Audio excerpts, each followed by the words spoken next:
I guess you could say that. Yeah, definitely. It felt great to be able to just be called on to help the team and for me to step up like that. Can you recall a game, maybe even go back to high school, which you had so many big plays, it just seemed like you were climbing the ladder to make all those catches for 4 quarters? Yeah, you know, it's a little saying in high school. Well, my coach used to say it only takes one full game, and we had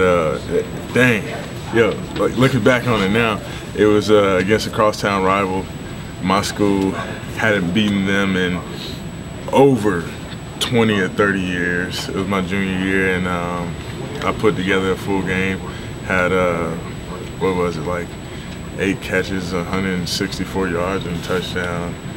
And that was actually the game that really hyped my recruiting, and we sent that film everywhere. And, you know, the rest is history. But yeah, that game is similar to this game in so many ways. You know, my team called on me to make plays back then, and I was able to step up, and we hadn't beaten Auburn in forever in the same situation. So yeah.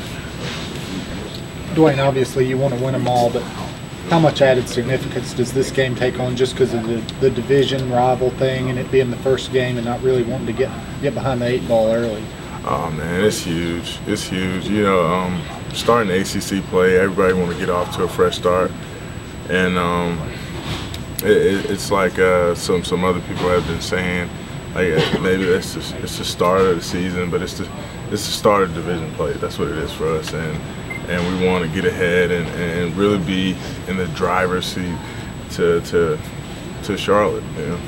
How big of a confidence booster was that one last week, just knowing that y'all could sort of come from behind against a good team and make plays to finish the deal? It was satisfying to see the offense come out and play for 3 quarters instead of just 2 in the second half. So we're still not a finished product and just want to get better each week. So you think y'all still need to learn how to put 4 quarters together then? Yeah, a lot. There's a lot we have to learn how to do. There was still a lot of mistakes, a lot of missed assignments on the offensive side of the ball and defensive side of the ball. So, you know, we left a lot out there that we want to improve throughout the week in practice and hopefully put together 4 quarters. You guys have had some success against Florida State in the Valley in the last 7 or 8 years. Do you feel like that gives you an edge? 2 teams are pretty equal in talent. The fact that you're playing that game here gives you a little bit of an edge on them. You feel like you're defending your home? Playing at home it should be an advantage, but that Florida State's a different team. They have a different coach and Coach Fisher, and they're very talented up front and across the board, really, at every position. So it's going to be a tough one with them coming in after a hard loss to Oklahoma, the #1 team in the nation, who looking at the film, you know, Florida State, they're definitely a top 5 team. You look at the rankings sometimes and you see how teams either move up or fall out really quickly. I don't feel like Florida State is going to fall out. They're a pretty good team. Last year, I think they were coming off of a win, and you were coming off of a loss, and it kind of motivated you. Just talk about the fact that they're coming off of a loss, you're coming off of a win. Does it matter that one's coming off of the other? Like they're going to be more motivated to do something because they're coming off of a loss, or does that make any difference? No, it doesn't make a difference at all. You know, we both understand the importance of conference play and getting off to a great start.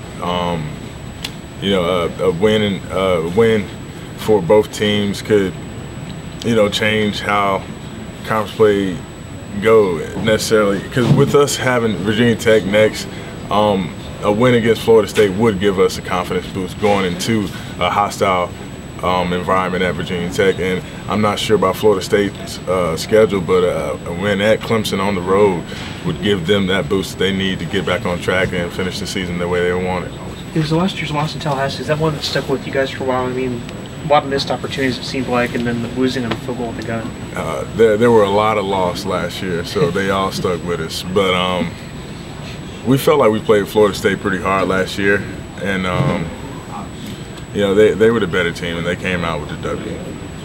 Where does Florida State rank on your hierarchy of teams you like to beat?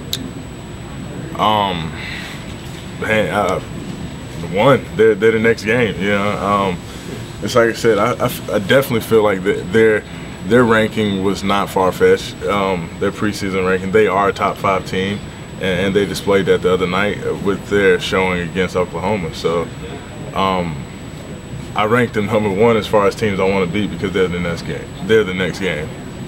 You guys obviously moved into the polls this week. I'm sure you saw that. Is that a sign y'all are starting to maybe get some of the respect you think you deserve?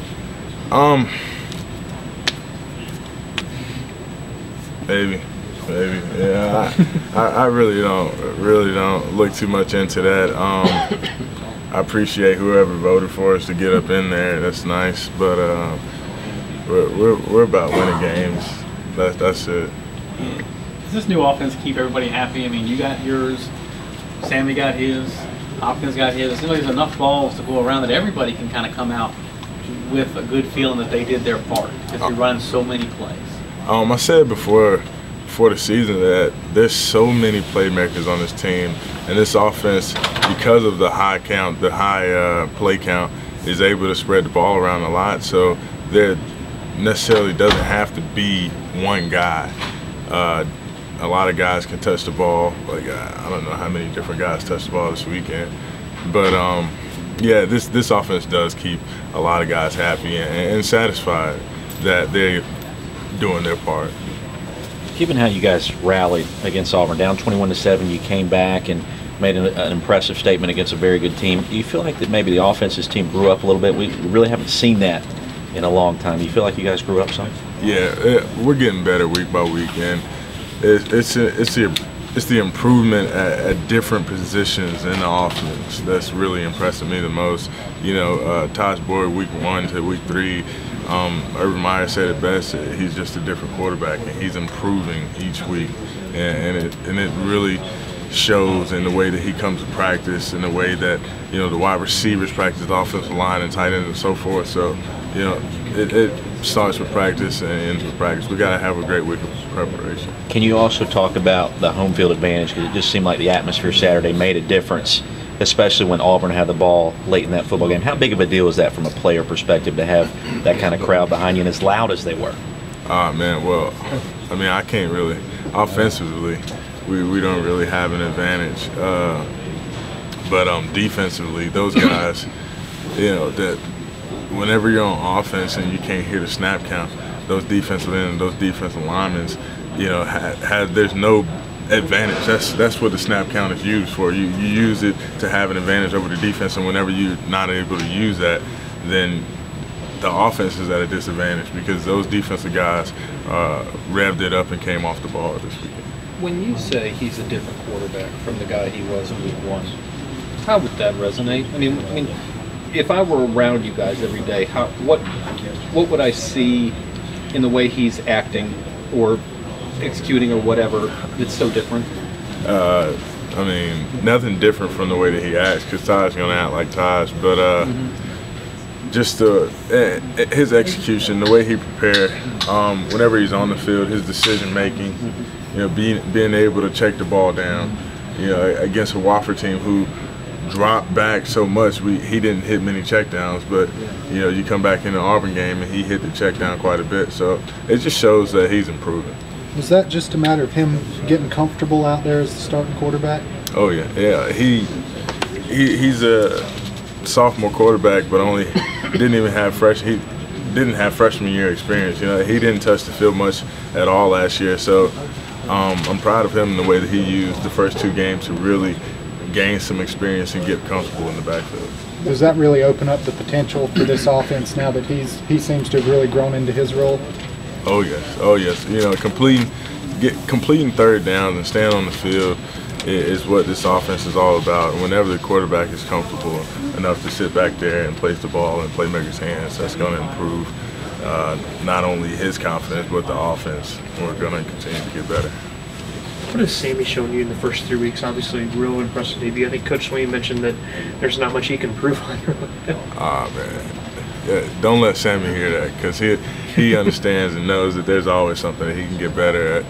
But he's a heck of a player. I said it since I first watched him play, and nothing that he did, nothing that he did Saturday impressed me because he worked so hard, and I see more at practice. So I'm actually looking for him to actually, you know, like that one deep ball that he caught over the guy's head and dropped. You know, he was so disappointed in himself for dropping that ball. He don't drop balls like that. So I'm really looking forward to seeing him make more plays that I see him making practice all the time. So as good as he's been, there's still room for him to improve, definitely. Oh yeah, oh yeah. Coach Sweeney talked about the maturation that you've had, kind of to become a leader, to not rely on your talent. What clicked with you in that regard? What changed your attitude about that this season? Coach Sweeney. Coach Sweeney, he's been one of the most, if not the most influential person in my maturation process. Just believing in me and trusting me and sticking in there with me. Where, like, a lot of times coaches would write me off and just say he's a troublemaker or something like that. Coach Sweeney wasn't one of those guys, and just always, you know, encouraged me and told me that I could do better and I should want more. And you know, just through that process, I wanted more, and just started to take on the leadership role that he really wanted me to embrace last year. But I wasn't in position to embrace that role because there were so many upperclassmen that had seen the not necessarily wild, but the misbehaved Dwayne Allen, and wasn't really ready to submit to that type of leader.